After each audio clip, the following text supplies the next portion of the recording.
നിങ്ങളൊരു സംശയം ചോദിക്കണമെന്ന് വിചാരിച്ചിരിക്കായിരുന്നു. എന്തുവാ? ഇന്നലെ ആക്രിക്കാരൻ വന്നപ്പോഴേ നിങ്ങൾ പൊഴി ടെസ്റ്റുകൾ എല്ലാം എടുത്തു കൊടുത്തല്ലോ. ആ കൊടുത്ത കൂട്ടത്തിൽ നിന്ന് മലയാളം ടെക്സ്റ്റ് ബുക്ക് മാത്രം എന്താ തിരിച്ചു മേടിച്ചത്? മലയാളം ആ ആ പുസ്തകത്തിലാണ് എന്റെ ജീവനും പ്രതീക്ഷയും എല്ലാം. അതെന്തുവാ? അതങ്ങനെയാണ്. അതൊന്നും പറഞ്ഞാൽ നിനക്ക് മനസ്സിലാവില്ല. അല്ല പറ, മനസ്സിലാവോന്ന് ഞാൻ നോക്കട്ടെ. അതെ, പണ്ട് ഞാൻ മറ്റേ ലവള പ്രേമിച്ചോണ്ടിരുന്ന സമയത്തെ ഓ ഓ ഓ ഓ ഓ മനസ്സിലായില്ലേ? ഇവളൊരു ദിവസം എന്റെ അടുത്ത് വന്ന് പറഞ്ഞ്, ഉം. കേട്ടാ, ചേട്ടന് എന്നോടുള്ള സ്നേഹം സത്യമാണെങ്കിൽ ഉം.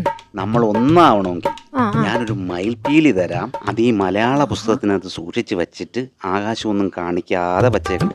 അത് പ്രസവിച്ചു 2ാവുന്ന ദിവസം നമ്മൾ ഒന്നാവുമെന്ന്.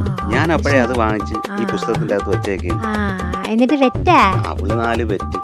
ആ, എന്നിട്ട് എന്റെ മയിൽപ്പീലി ഒരിക്കലും ആണോ? എന്നിട്ട് ഇനി അത് കെട്ടിപ്പിടിച്ച് വെച്ചോണ്ടിരിക്കേണ്ട കാര്യം എന്തുവാ? ഇനി ഞാനും ബിരിയാണി കൊടുത്താലോ? കൊടുക്കും. ഇനി ആ ബിരിയാണി കാത്തിരിക്കണം.